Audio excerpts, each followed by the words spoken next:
トの、いいえ、ロボットの、意志あるものの、魂あるものの、愛を信じてる。エレクトリカルコミュニケーション、引き裂かれてイマジネーション、未来縛る回路を解いて。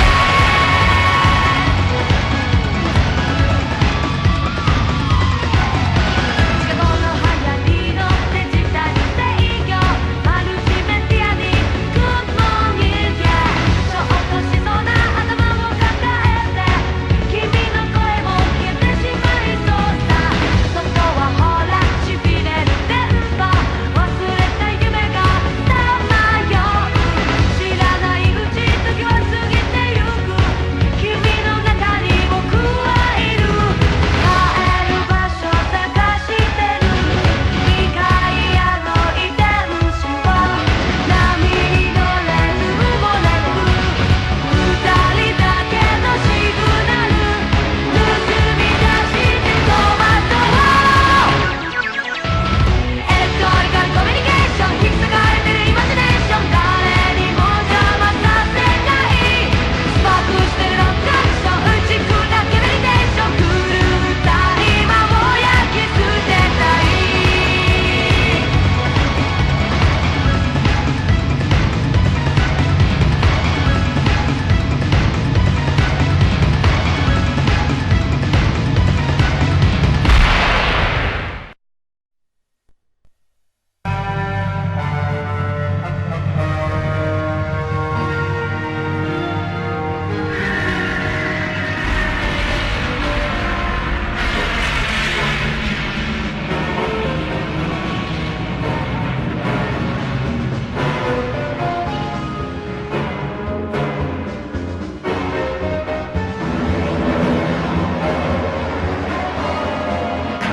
2000X 年、南米アマゾンに突如出現したランフォント遺跡群は強力な電磁波を発生しており、国連の調査隊さえもその前には無力であった。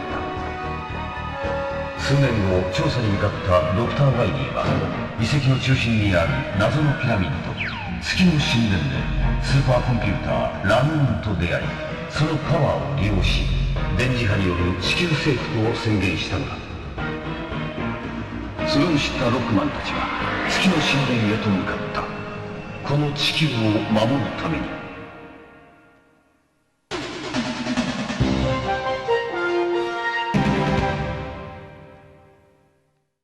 Hey there, people of YouTube land, and welcome to Smooth Listen.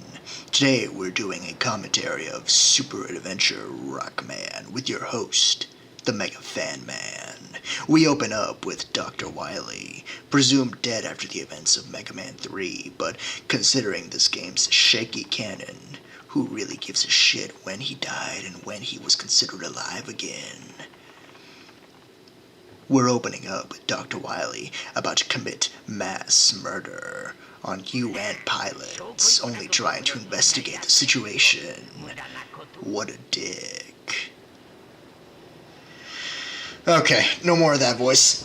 No more of that voice. I'll leave that voice to the professionals who can actually do that voice. Like Honest Trailers guy. He can do that voice really, really well. Here's some pilots crashing to their very fiery, destructive, blunt, graphic deaths. Keiji Inafune considers this to be the worst Mega Man game. And it's because of this, right there. People dying and Wily just laughing it off, saying, what a bunch of chumps. A family game, you know? Ooh, here we go. This is the ultimate final boss of the game. Ooh. Actually, I forgot until I started doing the commentary for this and looking over all the footage and everything, just how much they hype up this robot. They hype up this robot a lot. They don't... Dr. Wily doesn't shut up about this thing the entire time. Every time you see him, it's always, oh, this robot, the strongest robot made by the strongest computer. Ha ha ha. Yes. And now we get to see the whole world affected by the blackout and EMP field, but really the blackout. Like I said, they don't really spell it out for you in the game. They do in the comic, but not in the game. But there's a worldwide blackout that's kind of fucking up everything. I mean, some parts are just, pretty obvious. There's a blackout, buildings with no lights on them, and people suffering without the helpful internet to back them up. Even though it's 1998 and there really should be no internet. Although it's the year 20XX, so maybe there is internet. What do I care? Mega Man's here. Mourning over the death of Quickman. Yes, Mega Man, mourn over the guy that tried to kill you, but then saved your life. What a stand-up robot master.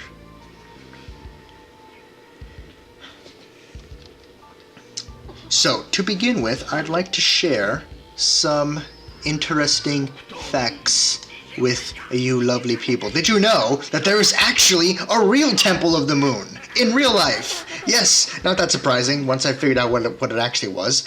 But near Machu Picchu in Peru, the Incans actually built a Temple of the Moon. Not the Mayans, the Lincans. Not the Mayans, the Incans. They built a real Temple of the Moon. That's pretty cool. By the way, the Mayans never spread all the way down to South America. They usually hung out in Mexico, Central America. That was where their civilization lay. Although it's pretty easy to just assume that in the Mega Man universe, they expanded down south and built the Temple of the Moon there.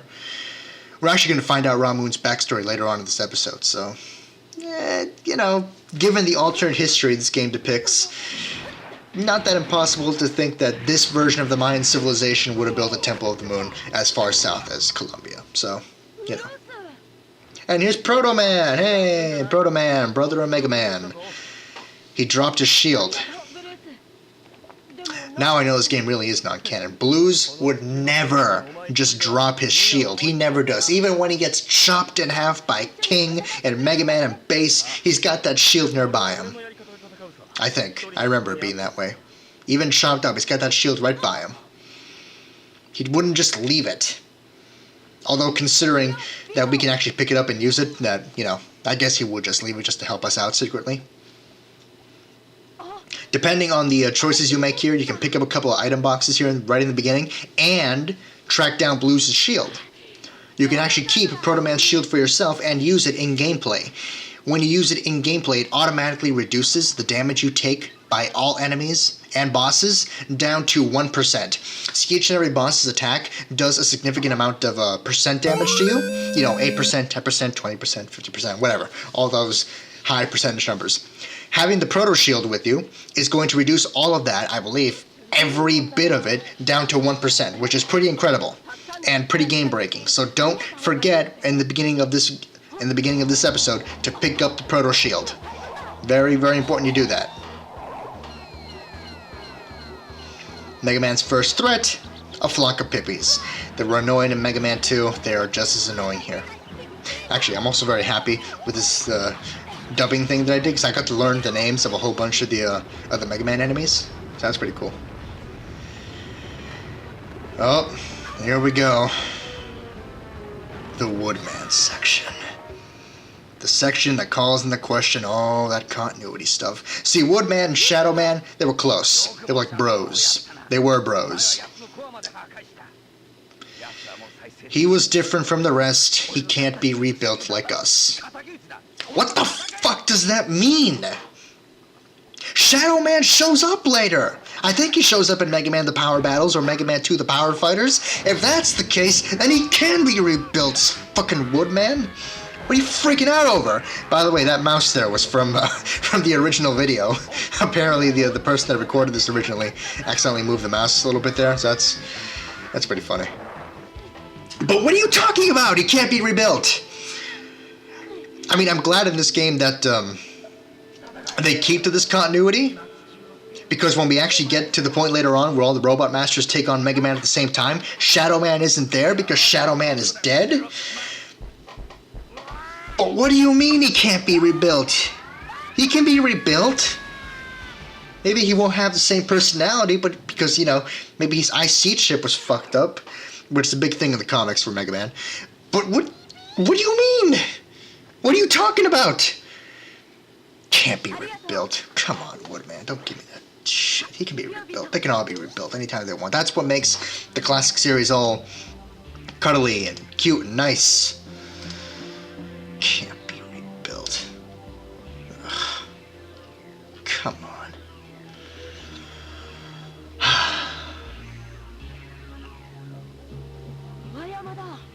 Alright, so, moving on. This is actually a pretty neat little choice. You can choose to either go around this big old rock or just blow it to smithereens. I like that. Mega Man, the pacifist, is all like, yeah, hey, we can go around. I'm gonna make a shortcut. Let's blow the fuck out of this rock. I don't blame him, though. If I had an arm cannon for a hand, I'd do the same thing. Just blow everyone away. Oh, you know what? This robot's really weird. The Matasaburo. The air enemies from the Airman stage in Mega Man 2. I don't know why I can talk. That's a weird thing to gripe about, but all of the other robots, all the other basic robots here, they don't talk. Except, you know, like ribbits or saying their name. But Matasaburo has sentences. I mean, not eloquent sentences, you know, I kill Rock, I become real robot, but why do they bother giving him a little bit of personality? Why do they make me feel bad for the guy? I feel bad for the guy, you know? He's a robot with a very, very basic thinking processing system, and he wanted to be more advanced, like the actual Robot Masters, and he thought killing Mega Man could do it. Sorry, I had to murder you. That's... Anyway. Speaking of air enemies, here's Airman. The second Robot Master we take on in this episode. Speaking of the Robot Masters, let me double check really quick what their Super Adventure Rockman weaknesses are. I believe Airman is still going to be the leaf shield, but Woodman's might be a little bit different. I gotta double check that though. If the page would ever load. Come on, page. You can do it. Here we go. Woodman is weak to... Oh, it's still Atomic Fire. Okay, that makes sense. It's still Atomic Fire. Airman is still weak to the Leaf Shield. Also makes sense. Cool. Cool. Oh, big old chasm. That's a whole bunch of those stupid, annoying enemies from Mega Man 4 that I really don't like. Or is it though? No. The ones from Mega Man 4 have spots on them, like ladybugs. Those don't. It's the little details in life. And what was Rock talking about there? He's worried he couldn't cross that chasm. He made the jump easy. I say as he falls. No, but he stopped himself. See, look, easy. Come on, Rock. What are you complaining about? You can make it. It's fine. It's fine. Ooh, a Picket Man for Mega Man 1. That's pretty cool. But see, the Picket Man doesn't talk. It's just a Picket Man. But the Matasaburo was going on and on about, oh, hey, I'm going to become a real robot. Yeah, like Pinocchio, you know, a real boy. I'm going to be a real robot. Oh, no. And I kill him. I don't feel bad about killing the Picket Man. But the Matasaburo, no, he's got a personality. He's got to have... Fuck. Anyway, Susie's. Apparently we just get away from them. That was anticlimactic. I gotta say, the animation is really good. It's really good. I wish there was a whole anime for Mega Man. That would have been really cool to have, just an entire anime. But this, for now, is as close as we get. Also the Rockman OVA, which I believe is called Mega Man Upon a Star. 3 episodes, but unfortunately it has my least favorite premise in all of OVA history. Where a video game character travels to real life. Oh, goody. Oh, I love those stories. Hey, let's put a video game character in real life. Hey, let's take a real person and put them in, you know, fake video game land world. the laziest kind of fan fiction. No offense to people that can actually pull off that kind of writing and do it really well, but I don't like that premise at all. Just establish a new character in the world. Just make a new. No, I'm not going to get into it. I'm not going to get into that writing stuff. Or into the other premise of Mega Man Upon a Star, where you take a video game character and put them in real life, and they happen to meet a young boy or a young girl that loves video games. Haha, knows everything about you. That's not creepy or annoying. I really shouldn't be bitching this much about that. It's actually not that bad. The animation's really good on Mega Man Upon a Star. Well, as good as it gets for OVAs. It's pretty. I was impressed when I watched it. I enjoyed it well enough. Proto Man helping out. Curiously enough, he never asks you for a shield back, and depending on how well you play the game, you're never going to see him again after this.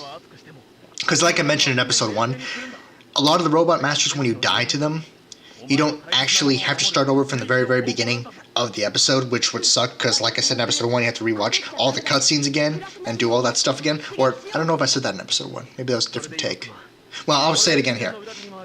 If you die at any point in Super Adventure Rockman, episode 2, you have to start from the beginning of episode 2. You have to watch all the cutscenes, make all the choices, fight all the robot masters again. Which is annoying. Not always, though. Sometimes, when you take on Robot Masters and lose, other Robot Masters from Dr. Light's side, you know, Cutman, Gutsman, Iceman, Fireman, Bombman, and Electman, those swoop in and save you. You'll actually see a few of those clips in the closing and opening of each episode of Super Adventure Rockman. Some instances where Electman will save you, or Fireman will swoop in and use the Firestorm to save you from Crashman, or anything like that, you know? Or Cutman, saving you, taking on Metal Man for you, I think, at some point. Not always, but when it happens, you know, consider yourself lucky. That's where all the voice acting and characterization of the light bots, come in. Proto Man also swoops in occasionally to help you out too, especially in episode 3. I believe he can help you out during the Sparkman fight and I think Hardman fight. He swoops in and helps you out.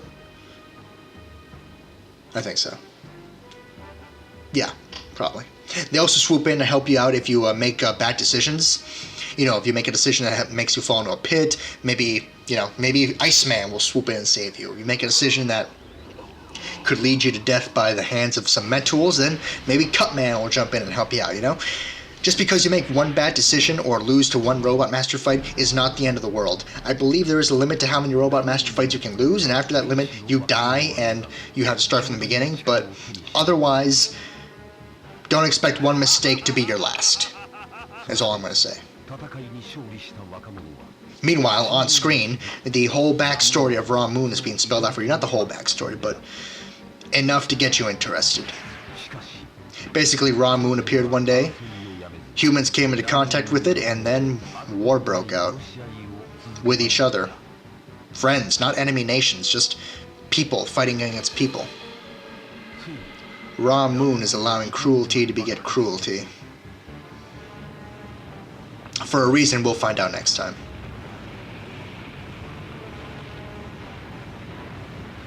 He's a really cool villain. I got to say that right now. Raw Moon is a really, really cool villain. And I wish this game was considered more canon so that there could be more appreciation for Raw Moon. But for now, the comic story, Mega Man Blackout, The Curse of Raw Moon, is as close as we'll get to just having some canonical Raw Moon action. Because he is really, really, really a cool villain.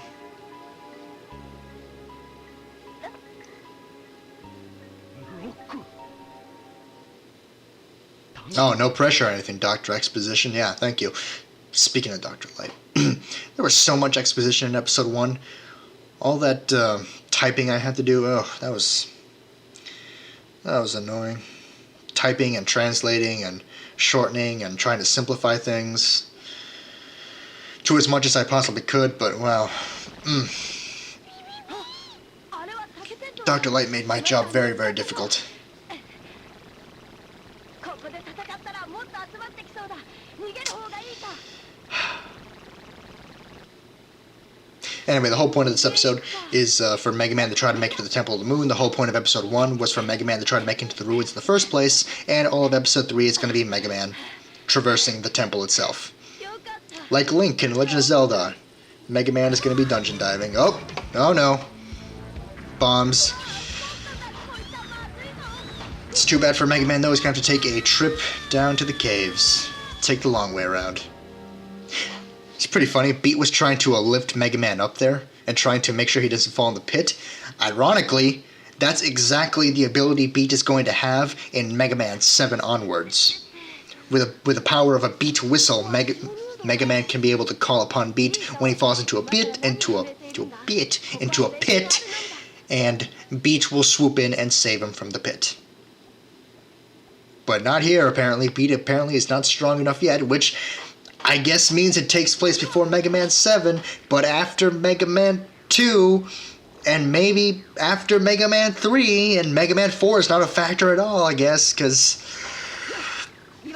Oh, the continuity. Even though Beat was built by Dr. Kazak, I wish to actually acknowledge that. They only put that in the instruction manual, in the story of the instruction manual for Mega Man 5, but besides that, they don't ever really acknowledge that Beat was created by Dr. Kazak. And unfortunately, the comics will never get a chance to do that either, because they've gone on hiatus. Who knows how long for, but probably a couple of years, maybe? A year at least.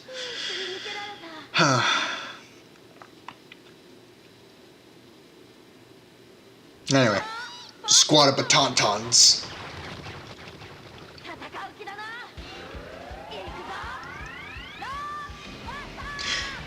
Out of the 3 episodes, I think I like this one the best.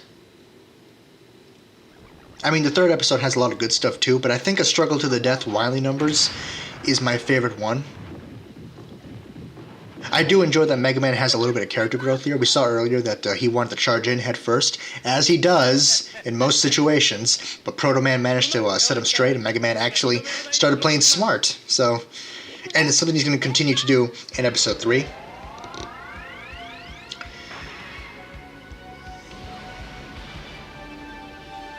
So I enjoy that. I don't enjoy how few lines a lot of the Robot Masters get in episode 2, which is one of the reasons why it kind of is my favorite episode, but kind of isn't. A lot of the Robot Masters in episode 2 kind of get the short stick of it. Airman only had 1 line, Crash Man had 1 line, Snake Man had 1 line, Needle Man's gonna have 2 lines.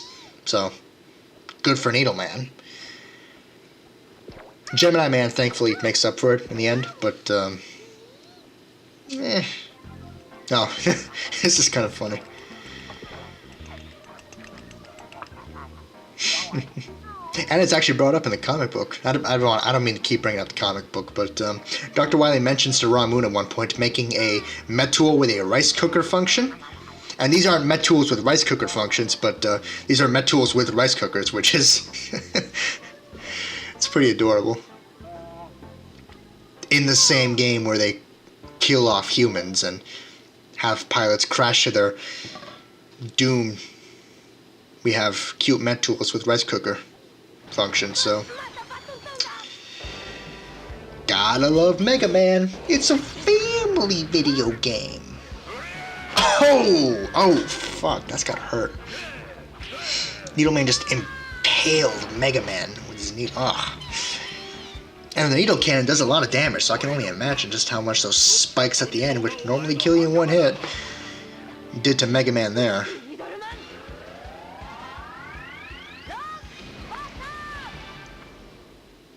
I also enjoy the fact that despite Mega Man being a pacifist, he does pretty much get into this whole fighting thing pretty well. Mega Man is usually characterized as a pacifist, and in this game he tries to be a pacifist, especially to Quickman, his rival. But as he learned at the end of episode 1, apparently Dr. Wily is being tricked by Rockman, obviously. So he has no choice but to fight. He has no choice but to be a weapon. He has no choice but to be the Mega Man. Good for him. Good for him. Oh, and a convenient E-Tank. Who leaves these E-Tanks here? They couldn't have been here when Rockman was around by himself. Dr. Wily had to specifically leave these E-Tanks around, or maybe the Robot Masters left these E-Tanks around. You know what, that makes more sense. Maybe the Robot Masters have to use E-Tanks too, just like Mega Man. And they just leave them around in convenient spots for them. I don't know how sticking it near a bunch of rocks is convenient, but whatever. I'm not a Robot Master. I can't think like them. I can't tell you what they do or what they say, or I can tell you what they say. You're reading them right here, but I can't tell you how they think. Maybe they think a whole bunch of rocks, or sticking one inside of a rock that we saw in the beginning of the episode was the best hiding spot. I don't know. I'm not Wily. I can't tell you how this shit works. All I can tell you is that I very much enjoy this. I enjoy the animation. I enjoy the characterizations of a lot of the Robot Masters and of the main characters. They are very well and true to what you'd expect Dr. Wily to be like, true to what you expect Mega Man to be like, true to what you expect Dr. Light and Roll and all of them to be like. Maybe not some of the Robot Masters, because some of the Robot Masters don't have enough lines, but it's pretty good. I really enjoy this. It's really fun to just sit here and watch it now, because before I had to keep playing this just a few seconds at a time to get make sure all the dubbing was done correctly. But it's pretty good. I'm enjoying this a lot. I'm enjoying this hologram of Dr. Wily too. It's Wily would do something like this. It's really good. I really enjoy this. Oh, the new Wily #1, Raw Thor. Raw Thor is the robot Dr. Wily was building in the beginning, the robot that he's never going to shut up about in this game.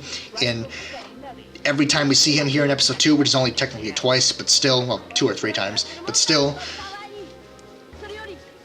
and plenty of times throughout episode 3, he's going to go on some nice long monologues about how incredible Raw Thor is, and how, compared to him, Mega Man is nothing but pile of crap compared to Raw Thor. It's really great. The voice actor who did this, he passed away unfortunately 2 years ago, does a great job. This is probably one of the best versions of Wily I've ever seen. And one of the only ones. Again, Super Rockman Upon a Star is, the other one. But, whatever. I don't talk about Rockman Upon a Star that much. It's okay. But this is way, way, way better. Despite the questionable continuity. See, listen to that laugh. That laugh is great. That laugh is really, really cool. So because the other Robot Masters didn't have much characterization to them in this episode, Airman had 1 line, Crash Man had 1 line, Snake Man had 1 line, Needle Man had 2 lines, Gemini Man gets a bit more to work with here. Not as sympathetic or rival-ish to Mega Man as Quick Man was in episode 1, but he has a little redeeming moment here anyway, where once he realizes the truth of the matter, he's going to help out Mega Man and warn him of a dangerous booby trap at the entrance of the Temple of the Moon designed to make sure Mega Man never got in. Gemini Man, by the way, is the final boss of episode 2. Shadow Man was the final boss of episode 1, and Gemini Man is the final boss of episode 2. Episode 3 will be the only episode to not have a final boss that is just a Robot Master. You'll see when we get to it. But it's not a Robot Master. It's not a Wily machine either. The only game with no Wily machine to fight at the end. Anyway, this is the end of episode 2. Hope you enjoyed. See you all next time for the finale of Let's Commentate over Super Adventure Rockman. Have a great day. Bye-bye.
ついに月の神殿に潜入したぞ。だけどワイリーを追い詰める僕たちの前に新たな敵が立ちふさがった。行くぞ。次回最後の戦い、みんな僕に力を。